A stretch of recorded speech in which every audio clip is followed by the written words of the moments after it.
Hello, c'est HR, votre chroniqueur. Alors aujourd'hui, je vais vous parler du film Backriders. Avant cela, n'oubliez pas, si vous n'êtes pas abonné, pensez à le faire et surtout pensez à la petite cloche pour les notifs. Let's go! We gotta go. Nah, we don't. They're scared of us. After that, things with the club really changed. Is that what this club is now? You can't handle it. You can give everything you got to a thing. And it's still just gonna do what it's gonna do. Alors tout d'abord, je vais commencer par une petite anecdote. Que ce soit pour moi ou que ce soit pour mes amis qui ont été voir ce film dans d'autres salles de cinéma, la majorité du public dans la salle de cinéma, dans les salles de cinéma, était un public féminin. Honnêtement, j'ai été surpris. Je m'attendais beaucoup plus à avoir une majorité d'hommes pour aller voir un film de biker. D'habitude, la majorité des films que je vais voir, le public est vraiment partagé. Il y a toujours à peu près autant d'hommes que de femmes.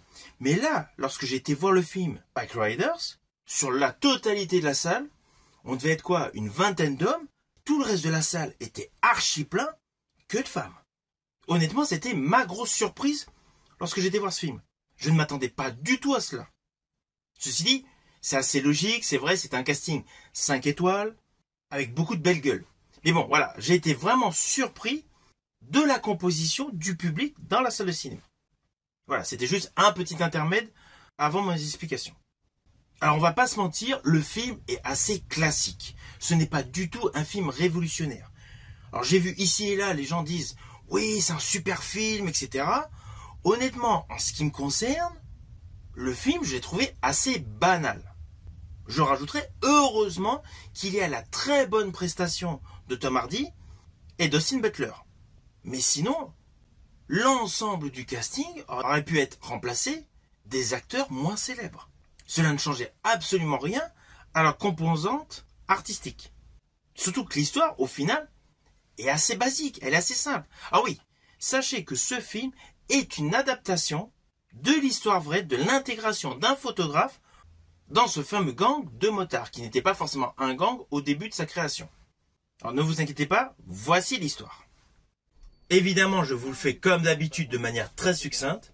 L'histoire se situe au fin fond du Midwest, plus précisément dans les années 60, et nous voyons la création d'un club de motards qui peu à peu se développe en rajoutant des chapitres en dehors de ce comté.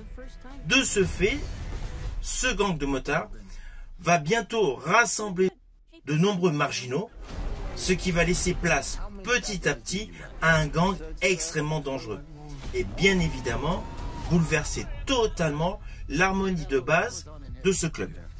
Alors oui, il ne faut pas oublier que dans le film, on nous l'explique, le créateur de ce club est le personnage interprété par Tom Hardy.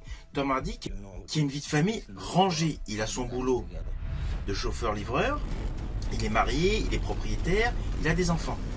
Il décide dans un premier temps donc de créer un club de motards pour faire des courses de motocross. Et petit à petit, c'est devenu le gang de bikers.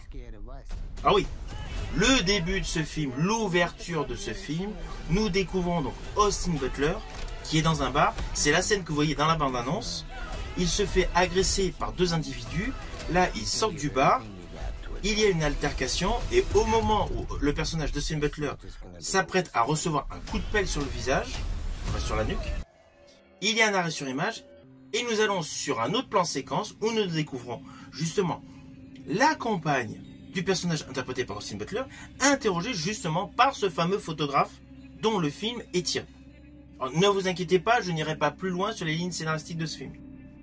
Mais sachez que sur le fond, sur la globalité de ce film, en fait, c'est un amalgame de belles cylindrées, de rock'n'roll et de belles gueules du cinéma habillées en cuir. Voilà.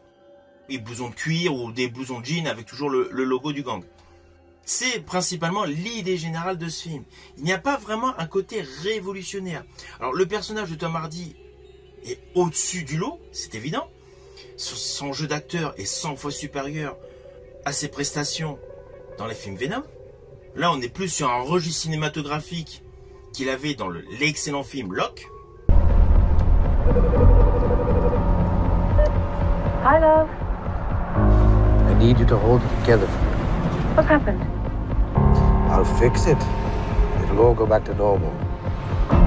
Quant à Austin Butler, à ses côtés, il joue extrêmement bien. C'était la grosse révélation du dernier film sur la vie d'Elvis.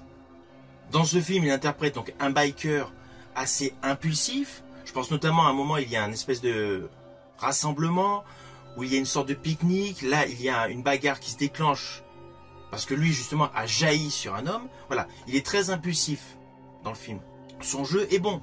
Mais en dehors de tous les jeux corrects des acteurs et le côté narration qui, selon moi, un petit peu pénible par rapport au reportage effectué donc par le fameux photographe et la compagne du personnage d'Austin Butler, est assez pesant par moments.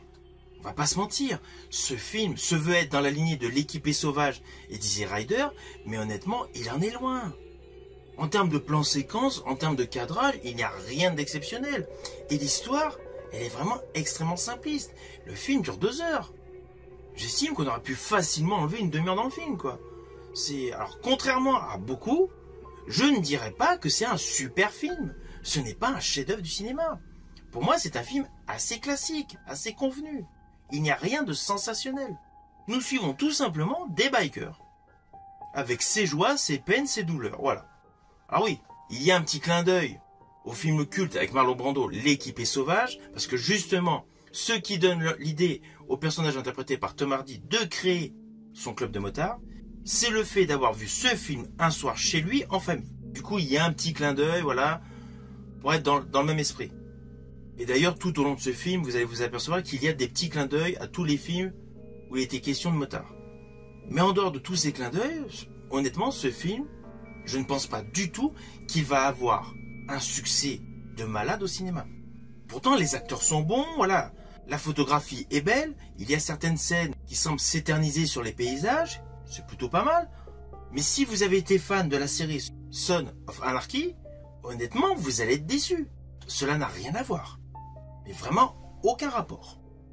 Autant la série avait de multiples rebondissements, voilà, il y avait un côté enquête, il y avait plusieurs arcs narratifs qui se développaient, autant dans ce film, en fait, dès le début, on devine aisément comment ça va se terminer. En fait, ce film est tout simplement une tranche de vie d'un gang de motards qui n'a pas forcément évolué dans le bon sens. Par rapport, évidemment, à l'idée de conception de base. It's still just gonna do what it's gonna do. Alors, au final, c'est un film assez classique, assez convenu. Honnêtement, ce n'est pas le film que je vais vous inviter à aller voir au cinéma. Sur la globalité, je m'attendais à 10 fois mieux. Surtout que les acteurs dans ce film sont des acteurs de talent. Oui, dans les rôles secondaires, il y a Michael Shannon. Michael Shannon est également excellent. Il y a une très belle distribution, mais selon moi, elle n'a pas été mise assez en exergue en termes de qualité de jeu d'acteur afin d'accrocher le public. Si vous avez aimé ma vidéo, n'oubliez pas, petit pouce vers le haut, pensez au partage. Quant à moi, je vous dis à bientôt pour une prochaine vidéo.